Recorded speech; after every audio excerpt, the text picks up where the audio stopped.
Okay, we're now in week 6. We're looking at chapter 7 and 8. But the first thing I need to find out, did everybody get their materials in on time? And if you didn't, you need to let me know. Send me an email. Tell me what happened. I have not graded all the thesis and outlines as of yet.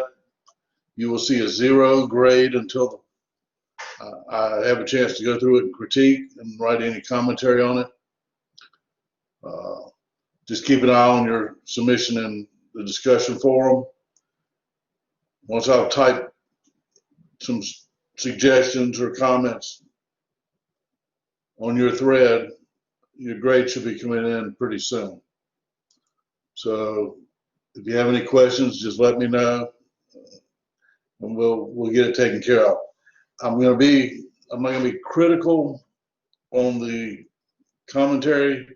I'm going to be fairly holistic. I'm just looking at it and trying to get you in a good direction, because I don't want a history paper. I don't want a brochure. It's policy analysis. I've had some that were excellent. Thesis and outline were 5 and 6 pages long, but they've got to be mindful of the word count. So let's just, the next 3 or 4 days, you'll see them as I grade them, or you'll see I'll put commentary on it. Once I've completed everybody should have a grade. I've only completed 1 class, and that was 30 students who submitted them last night. So let's talk about chapter 7, excuse me.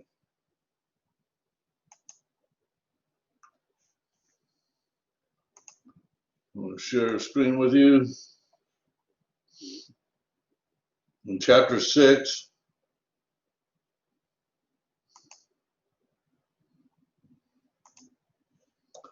we're dealing with consumer surpluses, producer surpluses. If you go back to the basic supply and demand curve for chapters 7, 8, and 9, one is just going to build on the other. We're going to start with consumer surplus, and we're going to look at international world pricing, and we're going to look at taxes, etc. But what we're looking at is consumer surplus, producer surplus, and what happens. Chapter 7 is just basic consumer and producer surplus.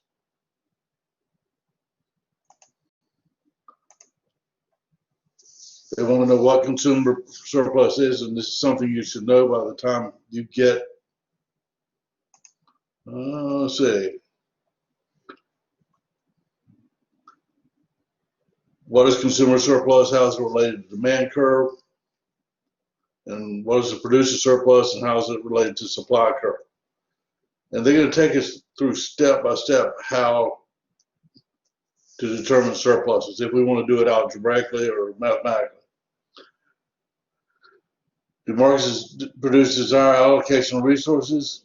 If everything is left alone, everything's going to go back to equilibrium, just like we saw on many supply and demand curves. If the market is left to its own forces, the invisible hand, it will find equilibrium.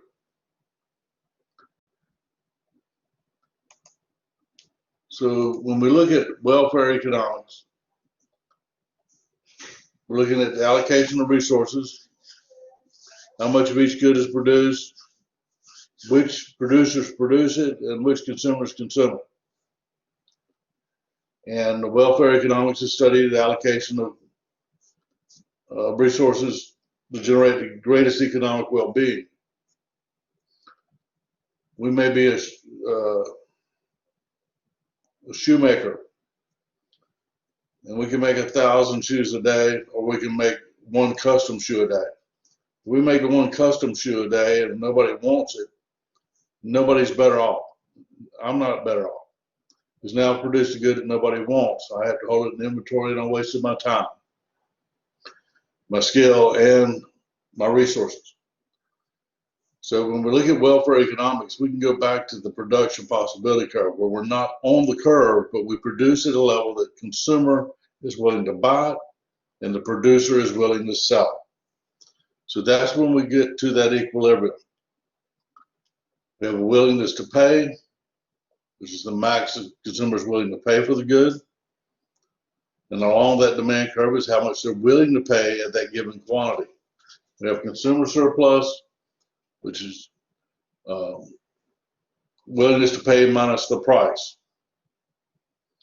So let's say the price is $10 and you're willing to pay $18. The consumer surplus is $8. Now, if the price is $10 and your willingness to pay is $2, there's no consumer surplus. What they're going to show us, I'm going to go to the other PowerPoint because it shows it a little differently.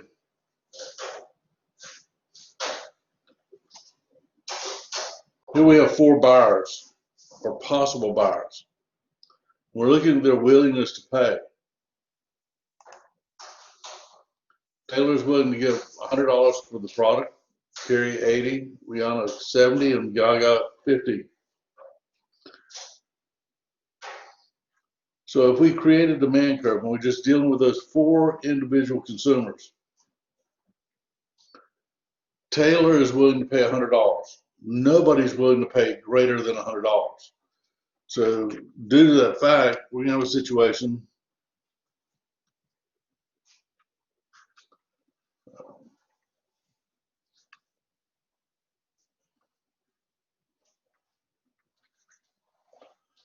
situation with Taylor will be the first consumer of those goods.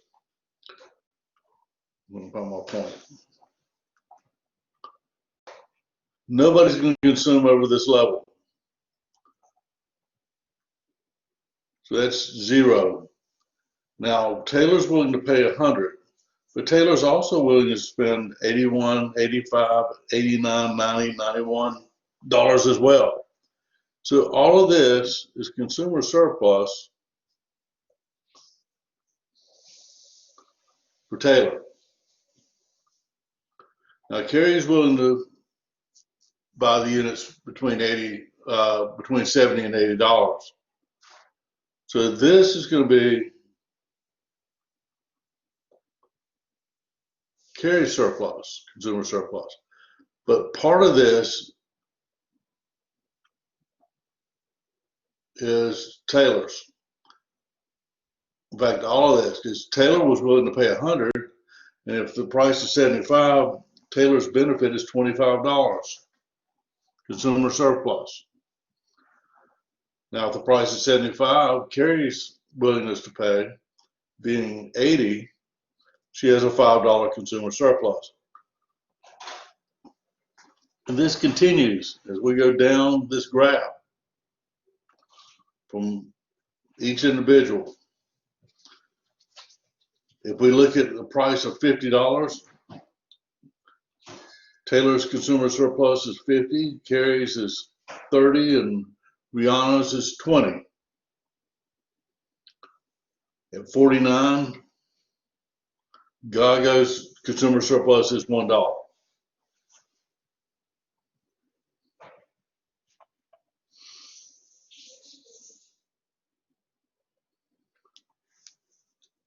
Here we can see the individual blocked out areas. It's the same thing I was saying before.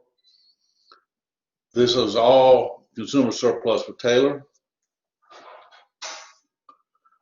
But when we start lowering the price, remembering that Taylor is willing to spend $100, all of this is Taylor's consumer surplus.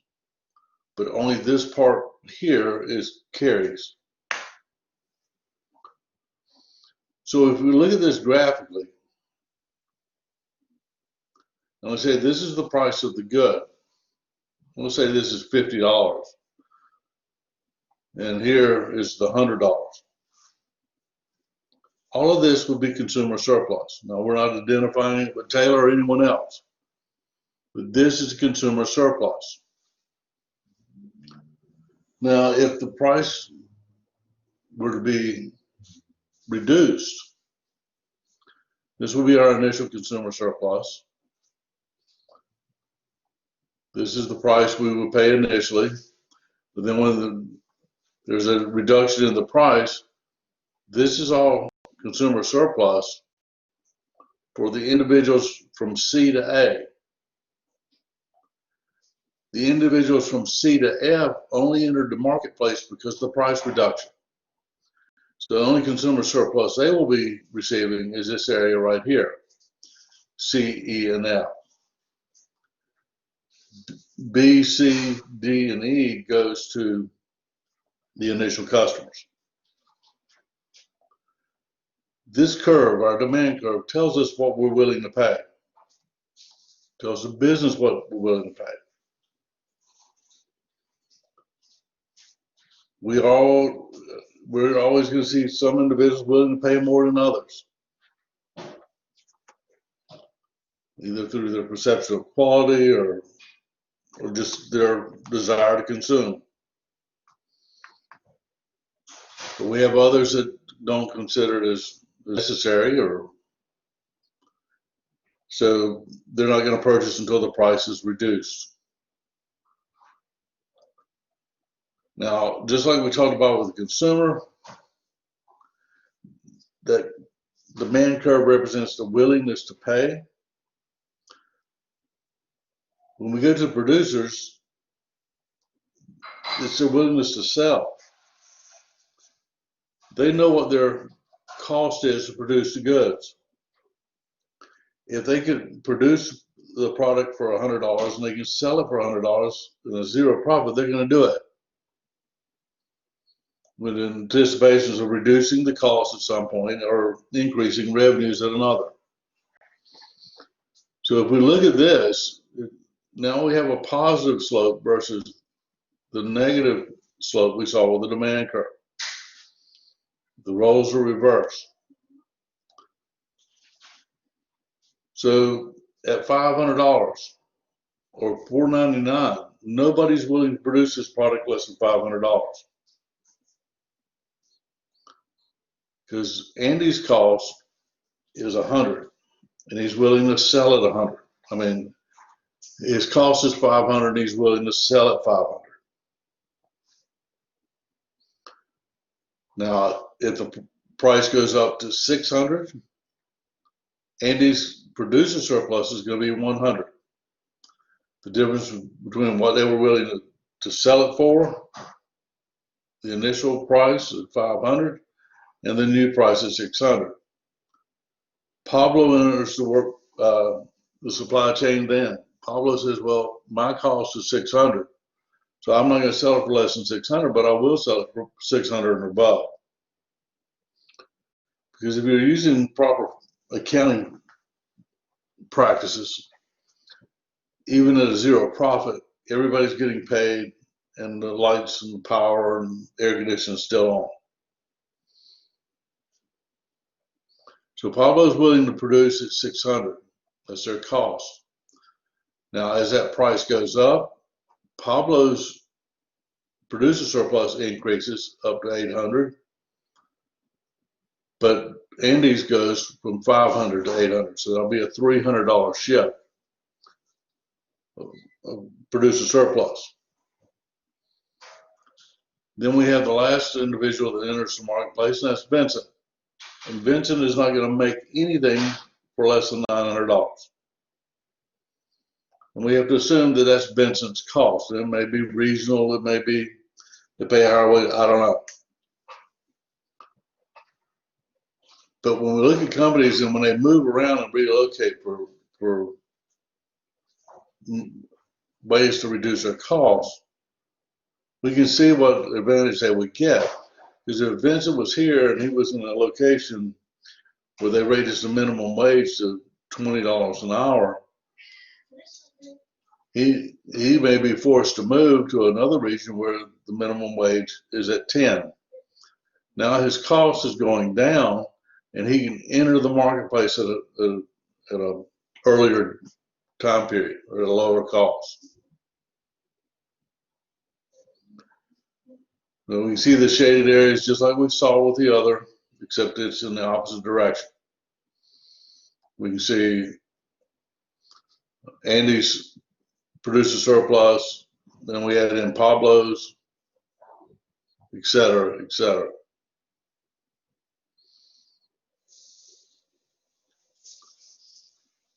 Is everybody okay with that?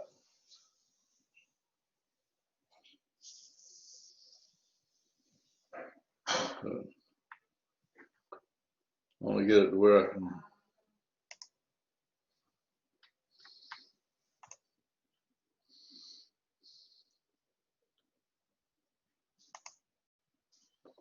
Okay.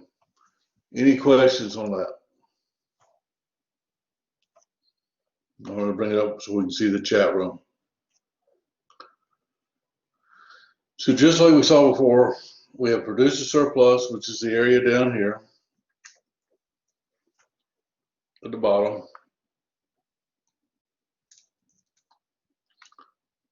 This area right here.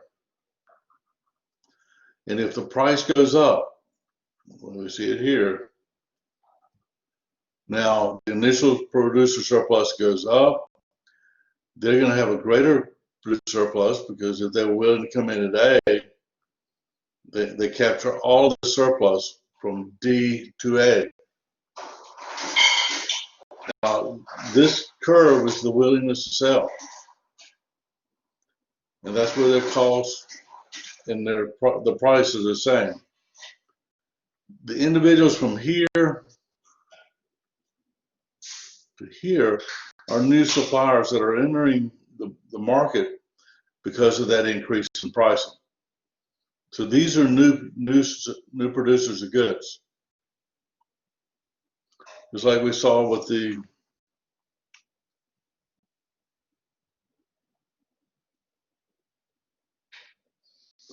consumer. These were new consumers from here to here. They're willing to enter the marketplace as the price is declining. So we have to apply, if there's any one of the individuals willing to pay at the price of A, they will get the total consumer surplus. But this new group of new consumers only catch from here to here or whenever they were willing to enter the marketplace. Is everybody good with that?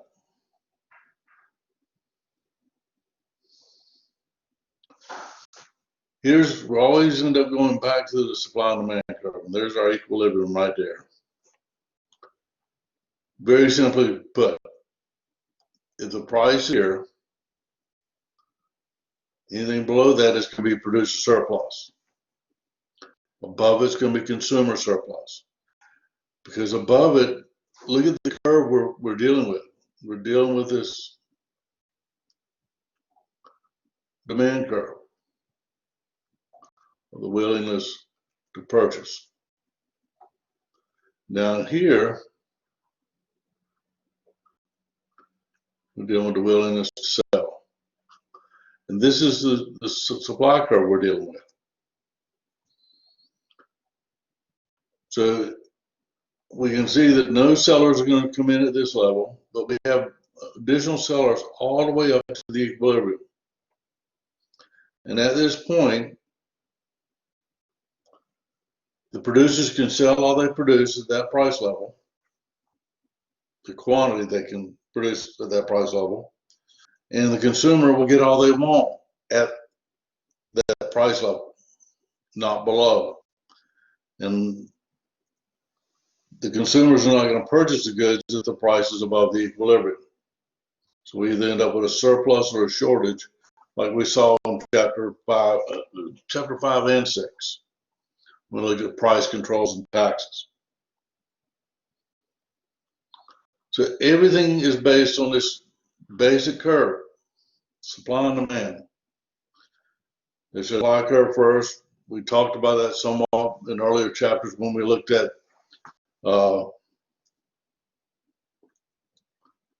market demand and market supply, where all you did was add up the number of units each consumer wanted at a given price that defined the market demand curve. We also looked at market supply, not unlike what we looked at earlier, and it just keeps carrying on. And you will really see how the next three chapters fit together.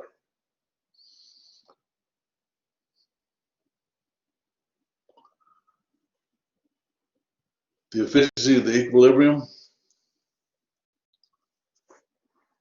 If we look on the left-hand side of the chart, the value to the buyers is greater than the cost to the sellers. As we look at this point, value of buyers is greater than the cost to the sellers. So if we produce at this level, this quantity, we're going to have a market failure. But only the sellers from here to here are going to participate. The sellers from here to here, they're going away. They leave the marketplace because they're not willing to sell it at any cost lower than this, or any cost lower than the equilibrium. However, the consumer is willing to buy more. That doesn't matter. Now, if we go to the other side of the equation, we're in a situation where the cost of the seller is greater than the value to the buyer is less than the cost of the sellers. So the sellers are really interested in selling at this price. We got a lot of people entering into the marketplace, new producers from here to here that are willing to sell. But the problem is, with that higher price, we have less consumers that are willing to purchase the products. Because you can see they place a value at this point, whereas the seller is willing to produce at that point. We have consumers that are going to leave the marketplace because they're not willing to consume those products at that rate.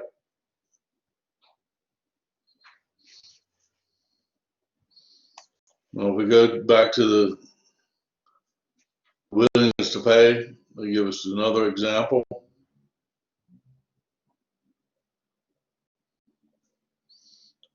Sells refurbished iPads. Stores running on a sale on refurbished iPad Mini 3s. If your roommates want the 3s, Mini 3s, and here's their willingness to pay.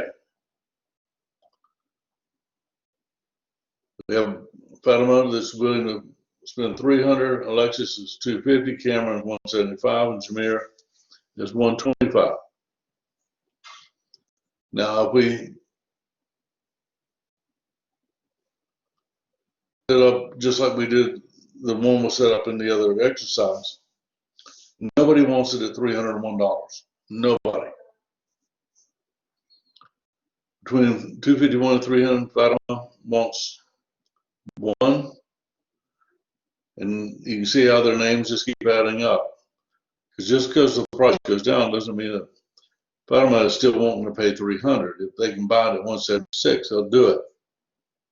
Just like Cameron's getting to the market at $126 and above, and Jameer is only willing to pay $125. But all of them are willing to consume at that level. And for Jameer to have any consumer service, the price has to be less than $125.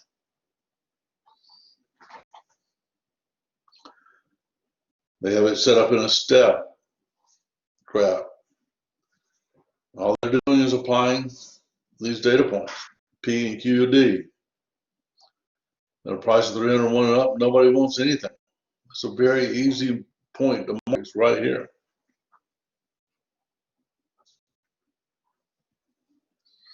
So nothing starts happening until the price gets to 300 and going downward.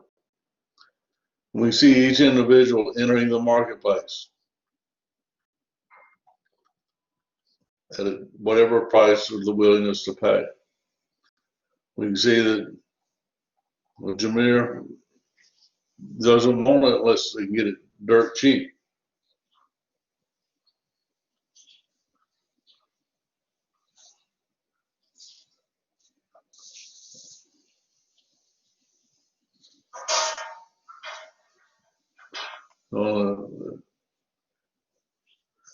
Looks like a staircase. All they're doing is describing what happened. And the more people we have, the smaller steps will be. We'll be smoothing this out. If we have 1 billion buyers, it's going to be a fairly straight line. Now, if you magnify it and you got everything broken down, you can see the individual steps. And we can see everybody's willingness to pay, just breaking it down. Who's willing to pay what? If the price is $260, Alexa's not going to buy any. Fatima's only be buying 300 minus 266 is consumer surplus of 40. But nobody else is receiving any additional consumer surplus. They're not getting it at a cheaper price than they're willing to pay.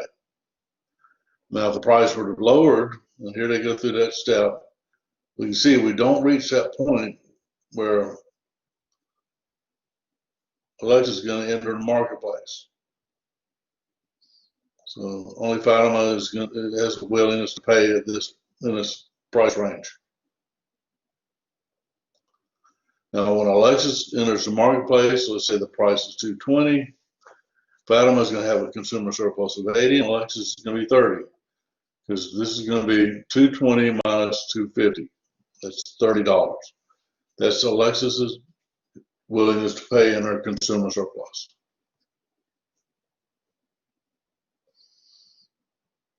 Now, we want the total consumer surplus. We can look at the height of the demand curve, the value of buyers placed within this purchase. Each consumer's consumer surplus is willingness to pay minus price, just like we saw before. And the sum of the consumer surplus is the market, is all buyers in the market.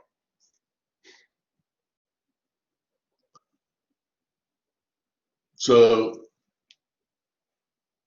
let's say at a quantity of 5, we have an individual willing to pay $50 for these t-shirts. But if the price is 30, then the difference between these 2 points, along with the vertical line that comes off a quantity of 5, here's our price, there's what they're willing to pay. So they get a $20 consumer surplus.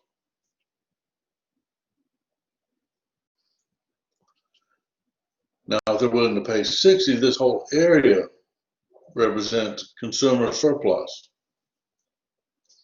And if we want to know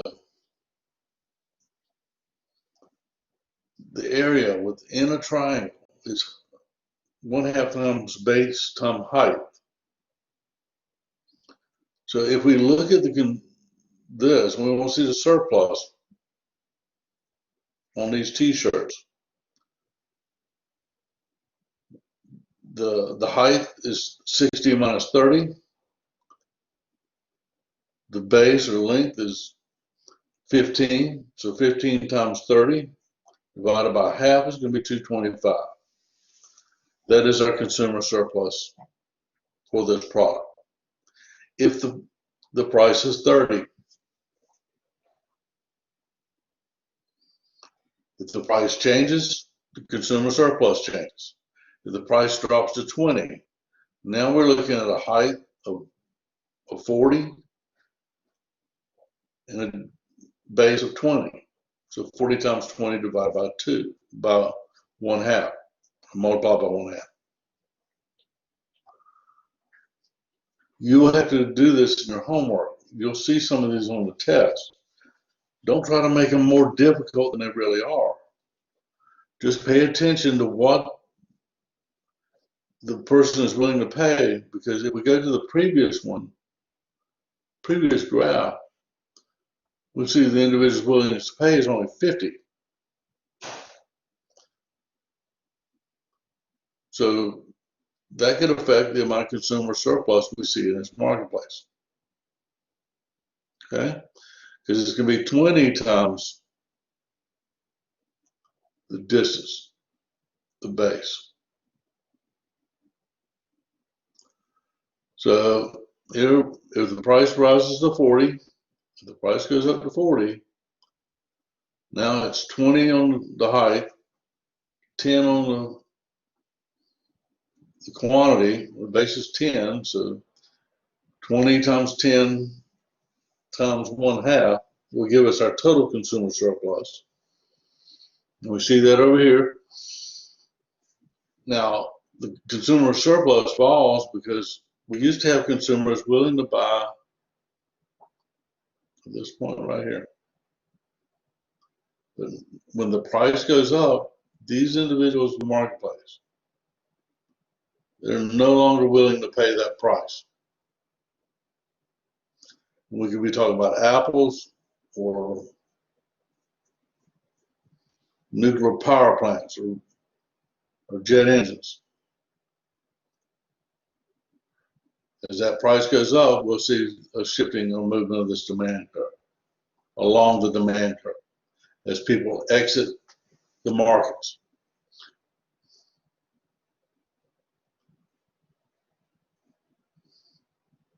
Now here they want us to find the willingness to pay at 10. So if the quantity is 10, if we go from 10 to where we intercept the demand curve, that means we're willing to pay $30 at a quantity of 10. So find consumer surplus with the price of 10. So the consumer surplus is going to be 10 times 10 times 1/2. That'll give us our total consumer surplus. But if the price falls to 20, now look at what happens to consumer surplus. Now we're willing to buy 20 at 20. So we're seeing a doubling in our desire to purchase these goods, or willingness to purchase the goods, not desire. The demand curve says we already have the desire to consume it. This is just clarifying that this is what we're willing to pay. Now, when that price goes down, we can see it here, that price goes down, the individuals that enter the marketplace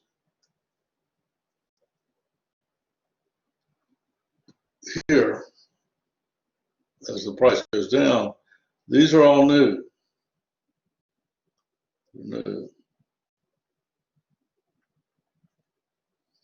These are the original ones up here. So they're going to have a full consumer surplus. They'll be half, some of them they'll get the product at half of what they're willing to pay. Now, if the price goes up, it's a completely opposite reaction. We have to take that consideration. Any questions so far? I'm watching on the chat to see if anybody has any questions.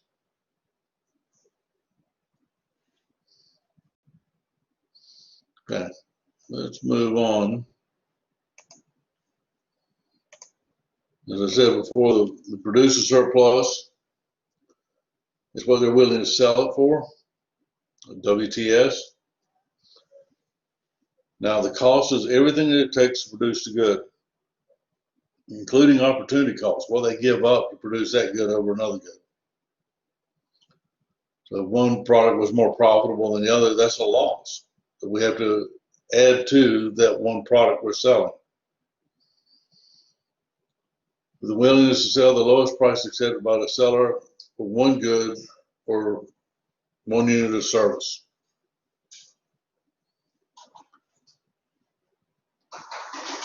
And like I said, it's the willingness to sell. Producer surplus is price minus cost. It's the amount the seller has paid for a good minus the seller's cost of providing.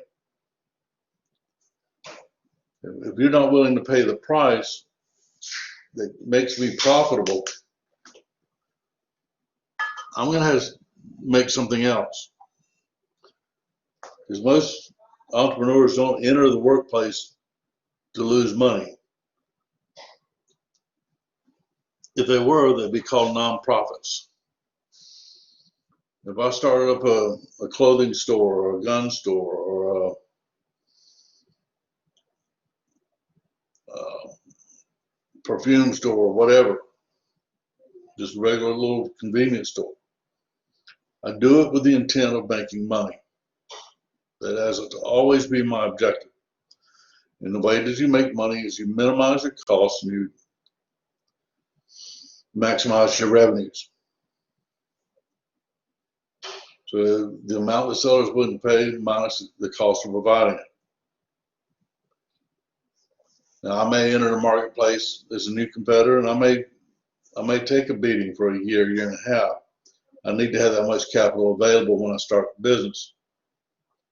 However, at some point I have to be profitable, either through the reduction of costs or increasing market share or number of consumers.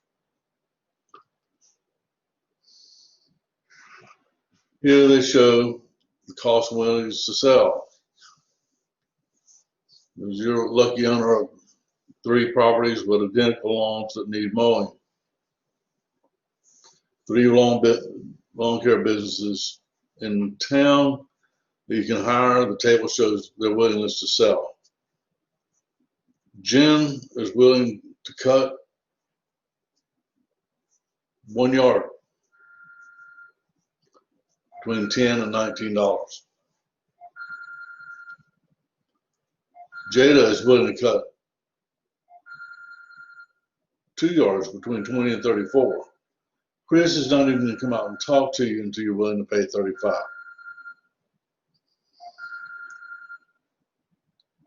Jen may be using a push mower.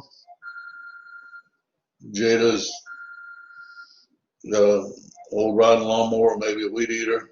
And Chris has got everything set up. He pulls up the truck, everybody jumps out of the truck, cuts the grass, and they go away. You do it full time. So his costs are going to be higher than Jada and Jen. Jen may just be the next door neighbor's kid wanting some money for cutting grass. They only want to work just so much.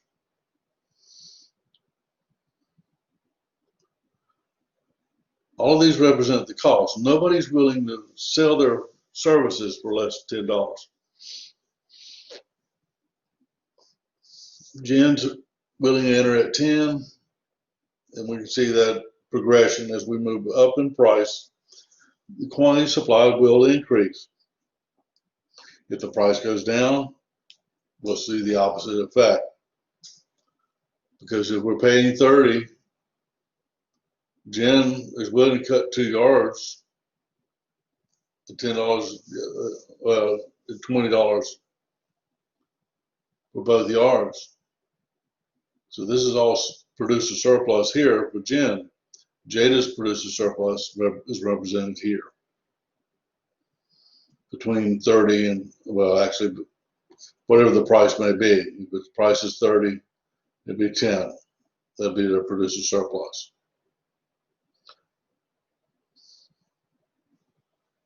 We can do the math.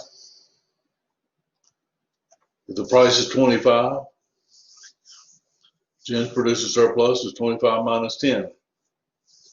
Jada's is 25 minus 20. Chris's is 0. The total producer surplus is 20.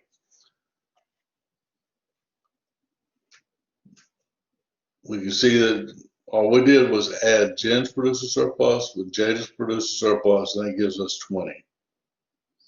So that's our total producer surplus.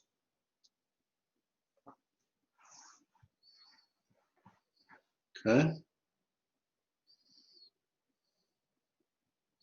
Now, if you just came in here and you said, okay, the producer surplus is this point distance here, which is 15 times 2 divided by 1/2, that's going to give you 15.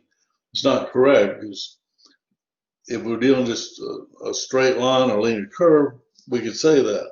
But because we have these breakdowns, the steps, Jen's consumer producer surplus is 15, and Jada's is 5. So that's the introduction of new quantity in the marketplace to take us to 20. Here we see a situation with t-shirts, supply of t-shirts. Same thing we talked about with the demand for t-shirts earlier. We saw the demand curve first, now we're seeing the supply curve. Suppose the price is 40 at a quantity of 15. That's how many units will be available at 30. Now you'll have them supply 25 at 40, but that doesn't mean the consumer is going to buy it. We have nothing here to indicate what the consumer is willing to do. We will not see that until these two curves are put on the same graph. Supply and demand, we have an equilibrium. So here, and that's a quantity of 15 and 40.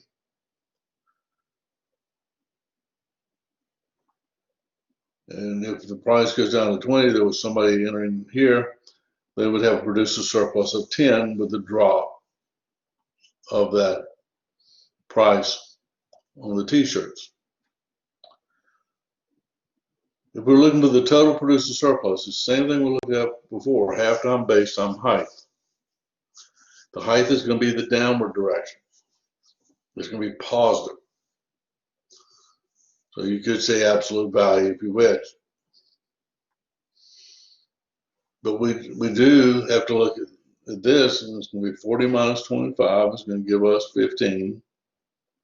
Well, they went to 15 in price, so 40 down. Somebody's willing to sell at 15, so that's the height. We have the distance from 0 to 25. So it's going to be 25 times 25 times 1/2, and that gives us $312.50. That is our total producer surplus.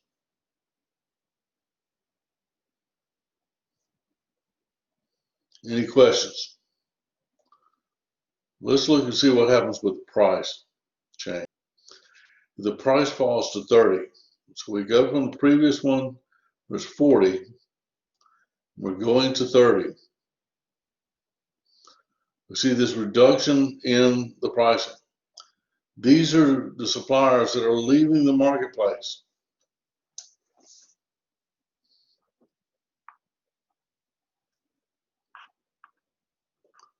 Okay, where's my pen?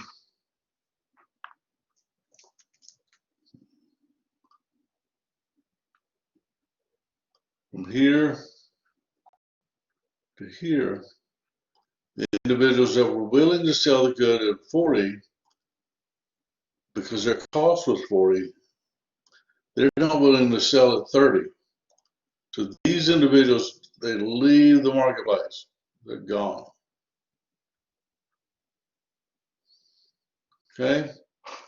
So the consumer surplus is going to fall due to the people leaving the market.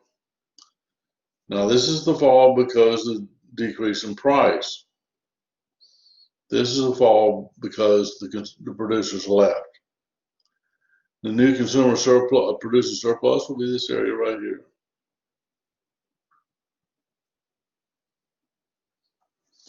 And the height will be 30 minus 15, which would be 15 times 15 times 1/2, which will give us the 112.50. But like I said, there's two reasons for the fall in PS. We have the fall because the remaining sellers are getting a lower price, but they're still willing to sell. But we also have the fall because of the producers that are leaving the marketplace because they're not willing to sell. Just like we saw with the consumers.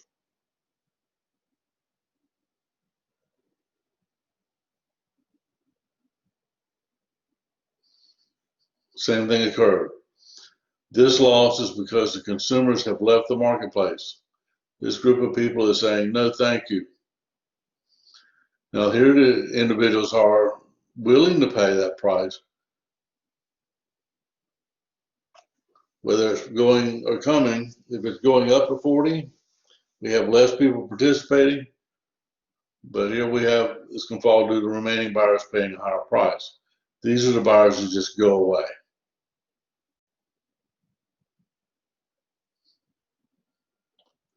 I would advise you to have these graphs available to you so you can get a picture of what's going on when there's movement of the price and how it affects quantity. Because if you're dealing with a singular line, this is what the business is saying they're willing to do. If the price is 30, that's all you can get is 15.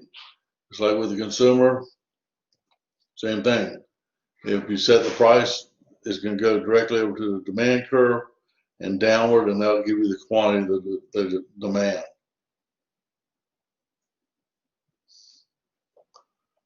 Find the marginal selling cost, a quantity of 10. Find the total producer surplus for a price of 20. So if we look at this, at a price of quantity of 10, and the price of 20. So this is going to be our producer surplus.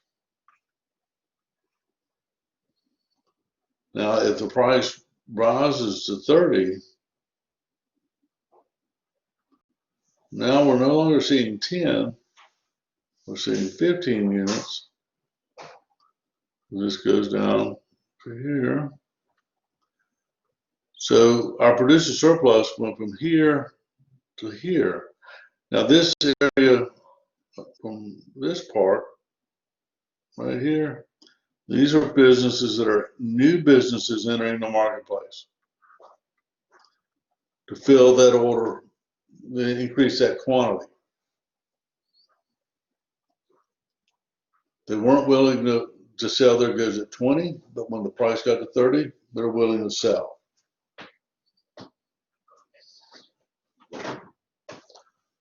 Okay.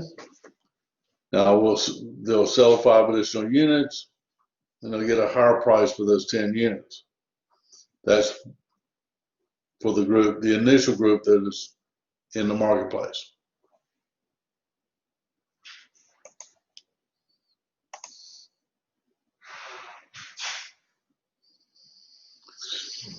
Here they got it all worked out. Active learning. This is one you'll see on your homework, and it's going to require you to do the math. Don't make it into some kind of rocket science. We're not trying to build an Empire State Building or anything else. It's not calculus, it's not trig. It's basic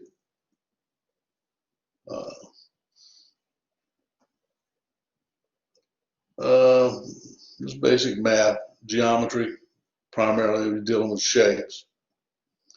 But you need to know the formula for this base height 1/2. 1/2 times base times height. If you've got that, you can do all the calculations. You look at the original price where that's located, and you can say, well, in this case, they say it was 20, and they raised the price to 30. You know, what is the producer surplus for the initial companies? It's going to be all the way up to here, 30, all the way to 10. Those are for the initial companies. These companies that come in here are just going to be entering the marketplace because the price exceeds their cost. So they're new sellers in the marketplace. If we wanted to calculate for the new sellers, the base would be 5 times 10 times 1/2, and that would give us this area.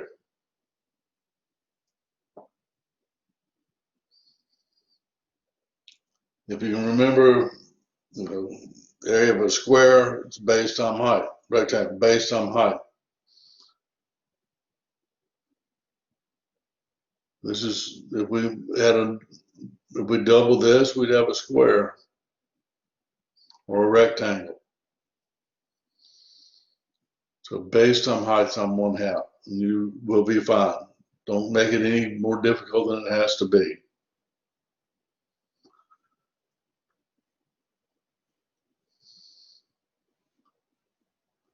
Okay, the benevolent social planner, that's kind of a oxymoron, but is a hypothetical character, an all-knowing, all-powerful, all-intention dictator, wants to maximize the economic well-being of everybody in the society and elevate market outcomes, and cares about efficiency and equality.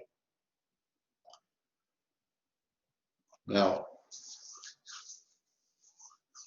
with the allocations of resources, it'll be decentralized in a market economy, and it's determined by the interactions of everybody.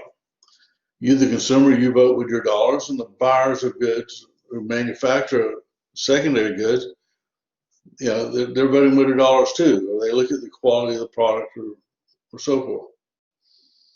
In a true command state or centralized government, that's irrelevant.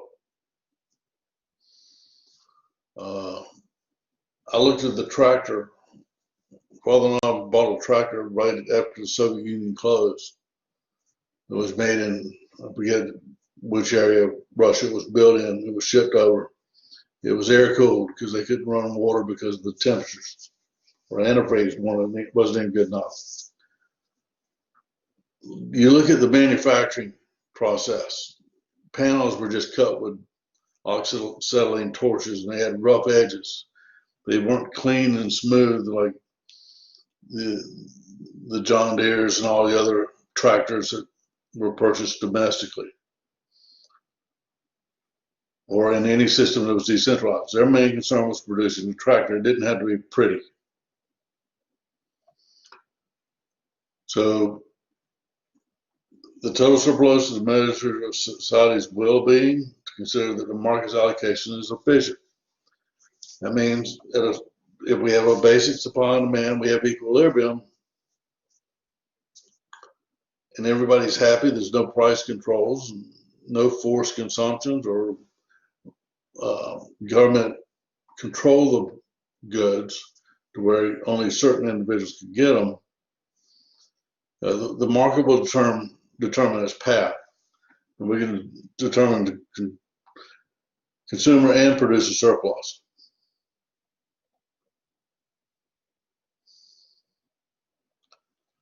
Efficiency is the allocation to maximize total surplus. Is the pie as big as possible?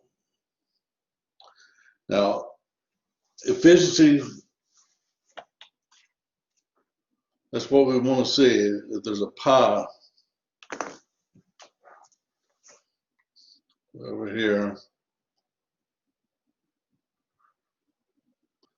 and if it's already divided up, if we're looking at efficiency and we're having a growing population, we have more and more people that want to participate in the system, we can't go with the existing size pie, or we could, but our objective is going to say, let's build a bigger pie. And now we have more goods available to the consumers. Now, if we're looking just strictly equality, where everybody has the same thing, and we have the pie, the concern is not, is the pie bigger or smaller today than it was yesterday? It's all about, did you get as much as your neighbor? and then their neighbor get as much as their neighbor. And the only way to make adjustments for increased population is to cut the same pizza in more slices. And to do that, somebody else has to give up their slice. Everybody does. So in the decentralized economy, this is the objective here. Let's make a bigger pie. Instead, we generate growth. If we just lock in and say, okay, here's the pie, everybody gets exactly the same amount, and it's all about everybody getting exactly the same amount, you kind of lose the focus of just trying to create a bigger pie.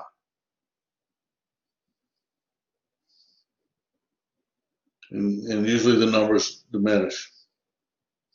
You start seeing it get split over and over and over again. Like we'll talk about the tragedy of commons. I think I've already mentioned it to some in their thesis and outlines. They need to understand it. If anything is considered free, we place no value on it and we just consume it. And then when it's consumed, nobody has anything. There has to be some perceived cost. If there's not, it's human nature. We'll take advantage of it. Pre-market outcomes, we allocate the supply of goods to the buyers who value them the most as measured with the willingness to pay. If they're willing to pay $10 and we're willing to sell at $10, we'll give them the goods. It's in a free market economy. We allocate the demand for goods to the sellers and produce them at the lowest cost. Just like I said before, if I'm going into business, there's two objectives. One, increase revenue, reduce cost, but the primary one's profit. Because you get profit when you look total revenues minus total cost. That is the objective unless you're a nonprofit. And you want to produce a quantity of goods that maximizes the sum of consumer and produce a surplus. Raising and lowering the quantity of goods would not increase total surplus. So we go back to the basic curve. If we lowered and raised this, it doesn't necessarily, if we lower the quantity, we're not going to get more surplus. This is where the market is happy. This is a happy place right here. Equilibrium, where quantity supplied is equal to quantity demanded. The producers will sell the units that they produce from $15 to $30. No one here is going to even be in the marketplace. Now, if the price goes up, you got more people willing to buy, but the consumer is going to say, no, thank you. Their consumer, if it goes to 40, now they're only willing to buy, say, 10 instead of 15. Both of them be market failures, but the objective in a free market is to raise the consumer and produce a surplus. And that's a bigger pie.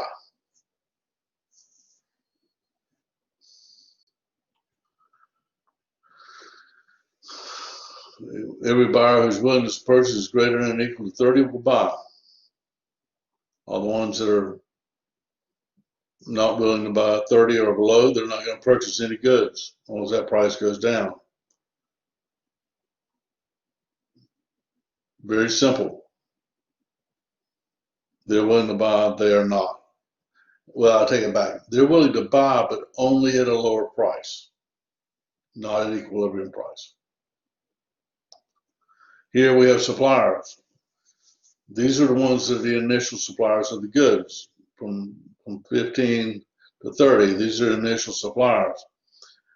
These suppliers will produce and sell goods, but only if the price goes up. Price does not go up, they will not produce, because this is their willingness to sell. At a cost of 20, producing the marginal is $35. The value to consumers, the marginal utility is only 30.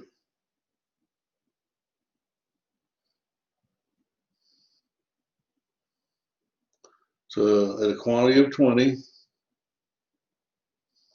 cost of producing is 35. So we have different people willing to enter the marketplace and sell the good because it went from $30 to 35. But the consumer's willingness to purchase is different.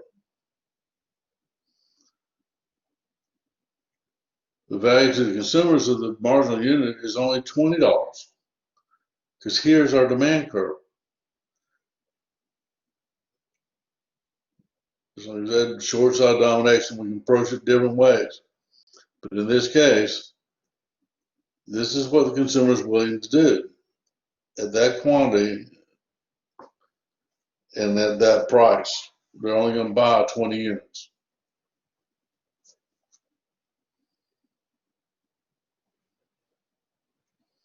And so you can increase the total surplus by reducing Q. So here we can reduce this and we can get more people in the marketplace. Here, if we make more units, we can increase our total surplus. We have people willing to pay $40, but we don't have sellers willing to sell. So if they're not willing to sell at that price, they're not going to get anything, or the consumer will not get anything beyond that point. Because these suppliers are saying, no, thank you. We don't want anything from here to here. We're gone. So those suppliers are exiting the marketplace. Excuse me. Consumer surplus is falling.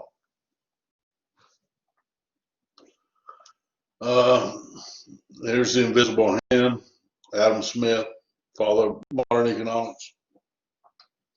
There were other individuals in Europe that were economic theorists in Norway and Sweden, but Adam Smith was in English, so it translated very easily. So he was considered the father, but there were other individuals involved independently of Adam Smith at about the same time. Market efficiency and market failure forces supply and demand to allocate resources efficiently. It's going to force us to get back to equilibrium. And if we assume that the markets are perfectly competitive, the outcome of the market matters only to the buyers and sellers in the market. Doesn't matter to the government or anybody non-participating. If you're a company not willing to sell at that market price, you're not part of it. Doesn't mean you can't become part of it, but you're not part of it until you can reduce your costs. Same thing with the sellers. Yeah, there's individuals willing to pay lower prices, but the seller's not going to produce them. And when they don't hold, we're not efficient. No, it's a market failure. They talk about market failure and externalities, and we're going to get into that a little deeper later on. Here, they talk about human kidneys being sold. We'll talk about that a little later when we get to market failures, because we're going to have a little discussion on that.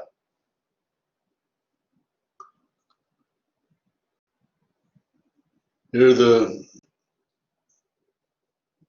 summary of the chapter, what we've talked about. If you just print these out in basic graphs showing supply and demand, producer and consumer surplus, you should have everything you need to deal with chapter 6. Any questions, concerns? Okay. We'll look, see if everybody's good. Everybody's, I'm assuming everybody's in the room, that their name is here, but I'm usually the last one to exit the room. So if everything's over and there's 2 or 3 of you still here 15, 20 minutes later, I'm gonna have to assume you weren't there at the end.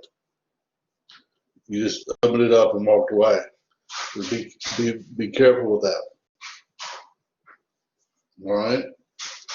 If you have any questions, stick around. If you don't, I'm here. You can send me an email.